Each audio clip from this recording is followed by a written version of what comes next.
premier apex predators of the deep sea. As a habitual camper, they lie waiting for life to pass them by before they lunge and use hypodermic needles for teeth to cancel it. And with apex standing for anyone providing smoke gets extinguished, lizardfish don't hesitate to turn their own kind into coffin fodder.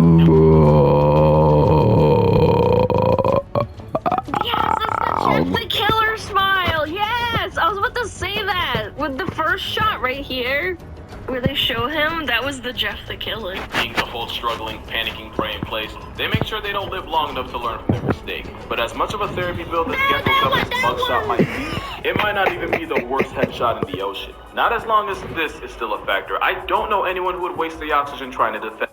What the hell is that? I would. Many say this is a face only a mother could love. Well, then maybe he is my son. This is the deep sea telescope fish, one of the most stunning creatures of the deep.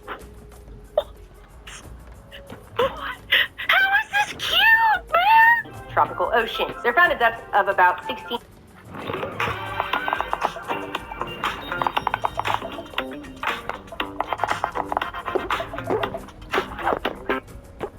1,600 to 6,600 feet below the surface of the ocean. I can't say that normally. Surface of the ocean. And like you'll see if you look up photos of them online, they are often photographed at unfortunate angles that don't do them any justice. Unfortunate? Pointing themselves upwards, hanging out vertically in the water column, as they use their specially adapted eyes to hunt for the silhouettes of their prey. There are two species of telescope fish, Giganthera indica and Giganthera chuni. Don't be fooled by their genus name, which makes them sound like they're gigantic. That is not the case at all. Indica only gets to about 8 inches long, and chuni a measly 6. They are just little guys. Giganthera actually translates to big tail. Specifically, they are about half tail. But if they happen to latch onto a snack that's a bit bigger than their own size, that's no problem at all. They underwent a series of skeletal reductions that allow for more room to just fold it in half. That's so right. many They're dinos, expert yeah. folders. In 1925, scientists found a 5.5-inch long viperfish inside the stomach of a 3-inch long telescope fish. They described it as neatly folded, an incredible quality possessed by the lovely telescope fish. Yeah, I'm sure if we gave the blistex and a hairline.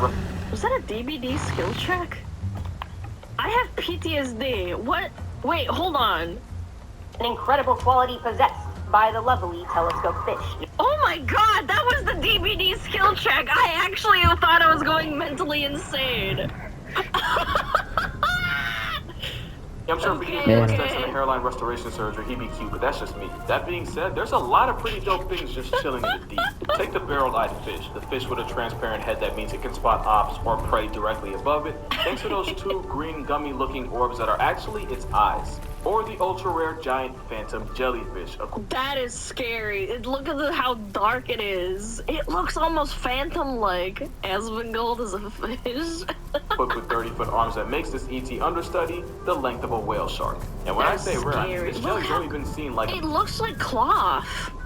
You ever see photographs of models that do underwater shots of them wearing clothing, and they have really cool drapey like cloth like dresses, and they like have them behind them like cloth physics? Yeah.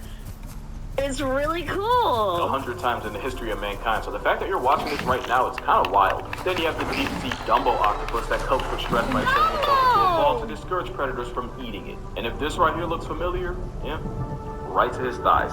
The vampire squid does the inverse, as they'll turn themselves inside out and into their own personal panic room whenever they're pressed by a possible predator. Oh, I want my own personal panic room. That's so cute. And how about a sea pig for you? Take everything I said about sea cucumbers and forget it for a second, because honestly, they're just really cute in a way I can't fully explain. But it's not hard to see what makes this squid into the serotonin. Rosia pacifica, or the stubby squid, is actually more like a cuttlefish. It's also a cuddly fish, and it's nature's apology letter for the sheer trauma it saturated the ocean with. It's actually real, and those arts and crafts looking eyes help it catch prey on a nocturnal schedule. It's also important as an environmental indicator, since scientists will often study their responses to changes in water pH and use that to determine how polluted the water is around them, which you would think would earn this anime octopus the respect of the scientific community. Well, you'd be wrong. There's a video where some scientists found one, and let me just say, not even Hiroshima got roasted that hard. But that's gonna do it for this video. Make sure you go ahead and drink water, hug your moms, go subscribe to Lindsay's channel, link will be in the description. Shout out to Lindsay for being in this video, and I'm gonna see y'all in the next one. Like Davy They Jones. look like googly eyes. I know, he's just painted them on. Are they just roasting this poor defenseless little guy? What the hell? Mine's round. That was so fake. Fucked up dad looking motherfucker. This game before, just left it here. It's like some little kid dropped their toy. Are these actual scientists making fun of him? Holy! No way! Trash. Oh, He's man. awesome, though. He is awesome. That's a good focus right there. Seriously, look Great at focus, his eyes. Justin. It's freaking me out. Ah.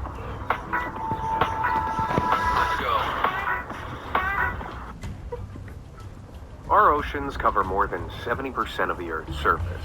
But did you know that over 80% of them remain unexplored? See, this is the part that scares me, okay? Like, we don't even know what's on our own planet because we can't reach it. It's scary! Top 10 most criminally misunderstood animals from Casual Geographic. Blah, blah, blah, blah.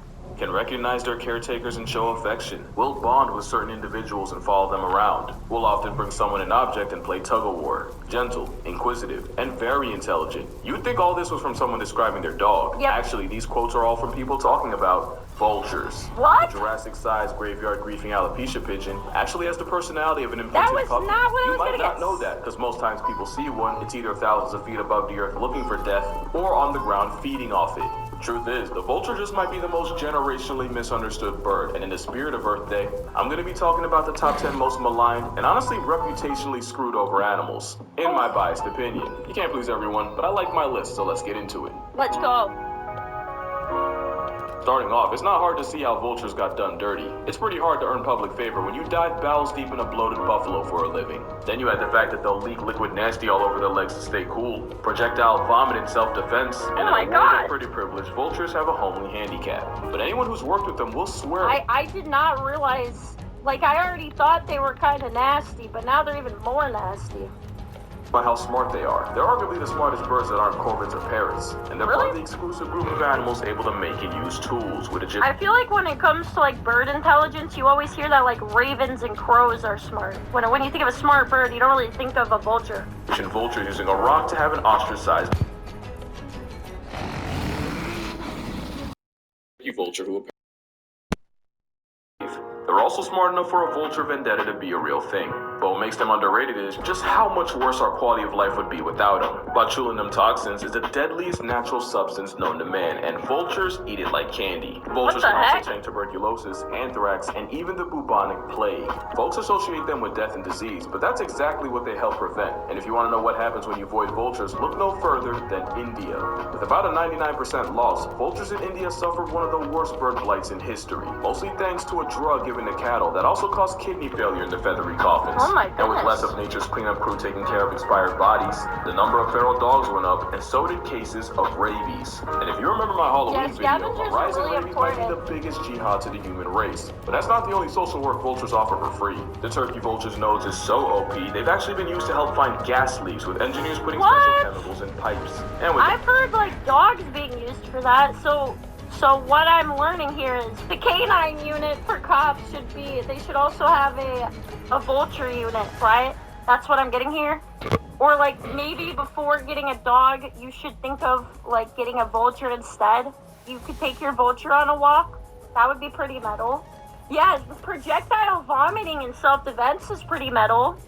Yeah, true, Chad. them being more corpse-happy than a necro in a morgue, many places rely on vultures as alarms against poaching activity. Unfortunately, the poachers started to catch on and have been murking the snitch tweedies by the hundreds, even the ones that are endangered. Worst part is, they're pretty easy targets because it's hard to hide when you're part-time in the sky, and there's no witness protection for a sewer stork. Pretty easy to victimize when you're vulnerable and easy to track. These are vultures we're talking about. It's not like they have cloaks or camouflage or a VPN. And you know, that last one would actually help a lot, since something like NordVPN would help the sky caskets go off the grid. Since NordVPN creates an encrypted tunnel for your data and protects your identity by hiding your IP address, which means, unlike vultures, you can disappear to a place no poacher can find you.